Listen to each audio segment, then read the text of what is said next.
Dear friends in Jesus, today's liturgy most importantly reflects the first coming of Jesus, focusing on the key role of Mother Mary in the work of our salvation, recalling God's promise to David and its fulfillment in Jesus. In the first reading, we see King David remembers that God had no temple and he decides to build God a temple. But God, in his message to Prophet Nathan, expresses that he is not interested in building such a house. Rather, God promises David to build a house which will last forever as a symbol of God's love for Israel and for all nations, with the long line of royal descendants culminating in a final king, Jesus Christ. In the second reading, Paul gives us a surprise explaining the unveiling of God's plan for human salvation through Jesus, who will set free the humanity trapped in the chains of sin and death. One can interpret God's promise as pertaining to some future Messiah.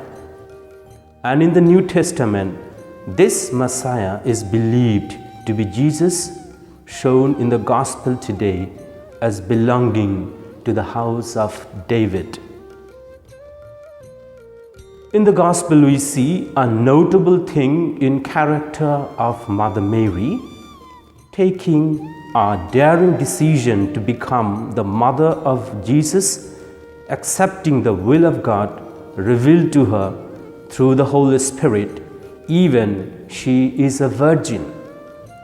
She prepares herself a big house for God to be born in her womb by saying yes to God's plan. And in this way, she gives an ever precious gift to the world, a new Messiah named Jesus, who is both divine and human. In faith, we too, Jesus' brothers and sisters, are God's houses and housemates and temples of the Spirit. And so, is our body ready to house Him? Just like Mary, can we say our courageous and generous yes to God? Mary's self-surrender comes from a free choice made in the light of what is true and good. It is by saying with Jesus and Mary a wholehearted and totally unconditional yes, we allow ourselves for Jesus to be reborn in each one of us. In our daily lives, we engage with many works. Our works may seem rather ordinary, but each ordinary task which we carry out fits into God's plan in ways that we cannot yet understand.